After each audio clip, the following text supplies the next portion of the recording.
Chapter 1. Clara. Clara Bradford stared at the meticulously typed letter in disbelief. Yes, she had applied, but she hadn't really expected to get an interview. After all, the Tornadoes were national champions, and she was just one of the athletic trainers for a local university. True, it was one of the larger, more well-known universities, and she had helped rehabilitate several up-and-coming athletes. But there had to have been hundreds of qualified applicants. Is that what I think it is? Her friend and fellow trainer Stacy Givens asked as she leaned over her shoulder to read the paper. It had been Stacy's idea for Clara to apply. The girl was always pushing her to do more, challenge herself. Well, she'd certainly done it this time. It is. They want to interview me. Clara could only blink at the words inviting her to come to South Lake for an interview. Stacy's arms wrapped around her and squeezed so tightly that Clara felt like a grape in a vice. I knew it. I don't want to say I told you so, but I told you so. A look of satisfaction covered her face. Clara chuckled at those words. Stacy enjoyed being right. So being able to say, I told you so, was definitely something she wanted to say. The only problem was, she didn't know about Clara's past. Stacy didn't know that Clara's ex-boyfriend was a wide receiver for the Texas Tornadoes. Could she really work on his team, knowing that she would have to see him? And what if he got injured? Would she be able to watch him get hit again and again? Even more importantly, could she work that closely with him? Would he even let her? Stacy stepped back from Clara and crossed her arms. One eyebrow arched on her forehead as she fixed Clara with a questioning look. Okay, what's going on? You should be ecstatic about this interview, yet pensive and hesitant, or more the vibes I'm getting from you? Clara bit her lip as she debated if she wanted to share this story with Stacy. Yes, they had been friends for the last few years, having gone through the same program in college and then ending up on the same college team. But this was not something she was proud of. This was her biggest regret and the one thing she would change if she could go back in time. She decided sharing part of the truth would be okay. I used to date one of the players on the Tornadoes. Stacy's eyes widened and her mouth dropped open. You did? Which one? Mason Dixon. A confused expression clouded Stacy's face. Like the boundary line that separates Pennsylvania and Maryland? Clara chuckled as she remembered how many times she'd had to answer a similar question in the past. No, like the wide receiver for the Tornadoes. But yes, like the line. His parents have an odd sense of humor. So, who broke it off? Stacy's eyebrow lifted again as she leaned back and crossed her arms. Boy, if that wasn't a long story. But that was the part of the story Clara wasn't going to go into right now. I guess I did, sort of. A knowing look covered Stacy's face and she nodded. And you're worried, what, that you'll fall for him again? That was exactly what she was worried about, among other things. No, not really. It's been a few years. So you're worried that he's found someone else? Well, now she was. She hadn't even thought of that possibility until it crossed Stacy's lips. Could she watch him date another woman? What if he had already found one and was married? What if he already had kids? I don't know exactly what I'm worried about. I guess that it might be weird, that he might not want to work with me. That no-nonsense look took over Stacy's face. It was the same one she used whenever guys tried to say women couldn't work with football players, and Clara loved it. Normally. Honey, I'm sure he's a professional. It's his job to work with whoever the team hires, and if that's you, then I'm sure he'll be fine. Clara hoped Stacy was right. Of course, she didn't have the job yet, but this would be a huge stepping stone for her if she got it. She'd be crazy not to go to the interview. But then why did she feel like her life was about to get turned upside down? The tornado training facility was huge, and Clara felt like a tiny fish in a big ocean as she walked up the sidewalk to the front door. She hoped they had a receptionist because she didn't want to get lost in this building. It would be just her luck to run into Mason while wandering around the place looking for the interview. She needn't have worried, though. A reception desk was the first thing she saw upon opening the door. Large and white, it filled a good portion of the room and was manned by not one, but 2 women with headsets attached to their ears. "Can I help you?" the one on the right asked as Clara approached.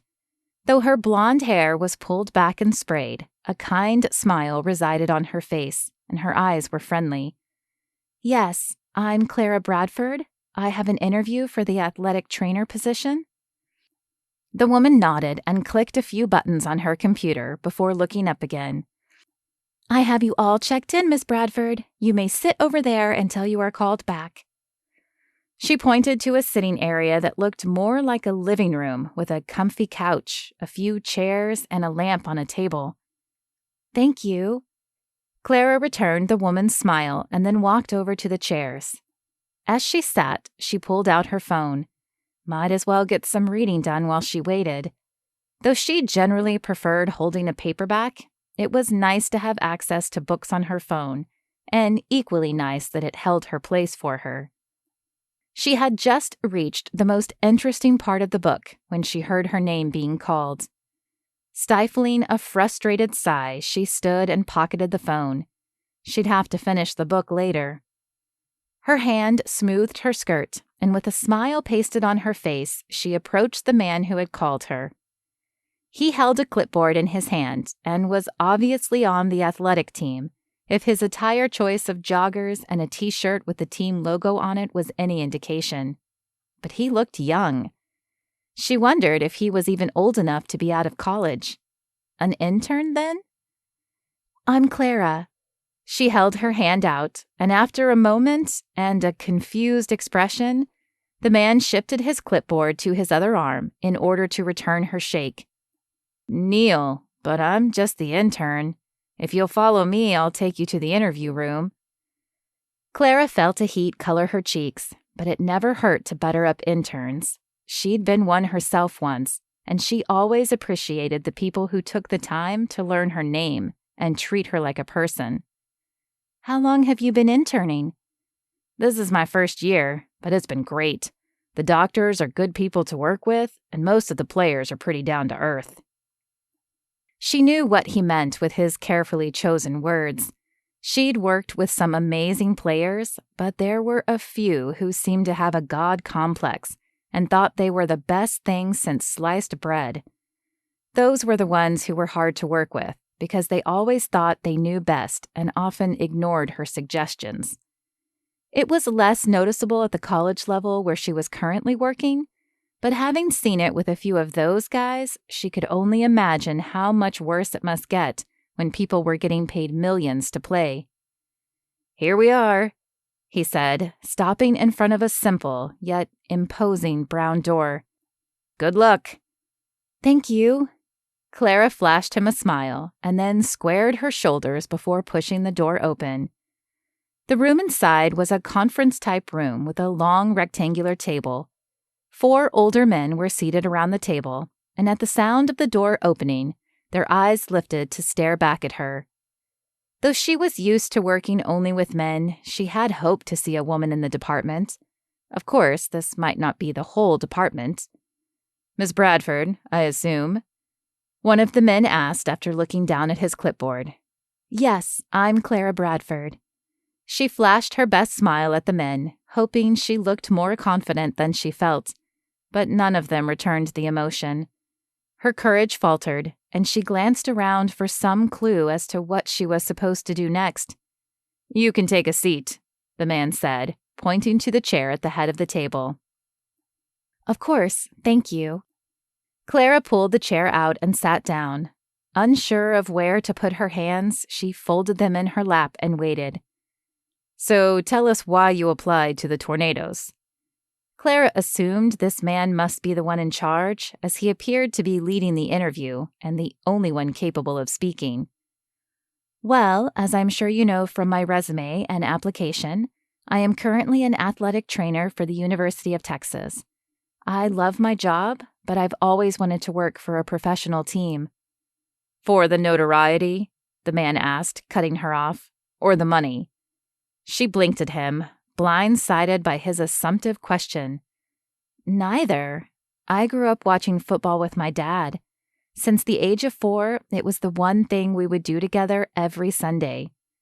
She paused as she thought about the rest of her relationship with her father.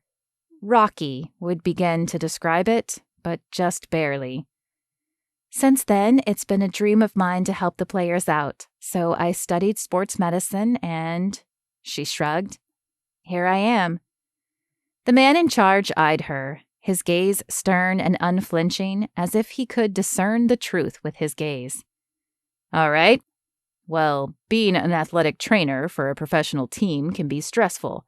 How do you handle stress and pressure?" As long as it wasn't coming from her father, she handled it fine. "I handle stress and pressure very well. I make it a priority to work out to relieve my own stress, and as a believer, I take whatever I have to the Lord in prayer." She had no idea if these men were believers as well, but she wasn't about to hide the fact. After the breakup with Mason, God had been there for her, and she would not hide her love for him. The men exchanged glances, but Clara couldn't read their intent. "You do know most of our games are on Sundays, which makes attending church challenging?" Clara smiled. She loved attending church on Sunday. There was something uplifting in the community aspect of it, but it wasn't the only way to have church, and she still couldn't believe there were people who thought it was. "Matthew 18 says that church is wherever 2 or more are gathered in his name. My best friend lives just outside of town, so I'm fairly certain I'll be able to gather with her on days other than Sundays. In addition, I know there are several churches here in Southlake that offer Wednesday services, Saturday services, or even online services." She had done her homework when she had gotten the interview invitation. The man nodded and rubbed a hand across his chin. "So they do. Okay, Miss Bradford, one final question. Why should we hire you over all the other applicants we have?" Clara paused. She hated questions like this because she was never sure how she was supposed to answer them. Did they want her to brag or be humble? "You should hire me because I'm good at what I do. I studied sports medicine extensively and have completed many additional training hours outside of what was needed for my degree. My passion for this is evident in everything I do, and my love for this game and for God shines through every day. I may be a woman in a predominantly man's field, but I don't back down easily." She tilted her chin up as if to punctuate her point, and, surprisingly, the man smiled back. "I believe you there." The man stood and approached her, extending a hand. "Obviously, we have several other qualified applicants, but we'll be in touch." "Thank you." Clara shook his hand, making sure to keep her grip firm as her father had taught her. Surprise flickered across the man's face for just an instant before his grin widened and he walked her to the door. As it shut behind her, Clara couldn't help but think that the job was hers. The interview had gone well, and a peace filled her heart as if this was exactly where she was supposed to be. She glanced at her watch as she headed for the parking lot. It was still early. Perhaps Adrian would have time for an early dinner before she had to catch her flight home.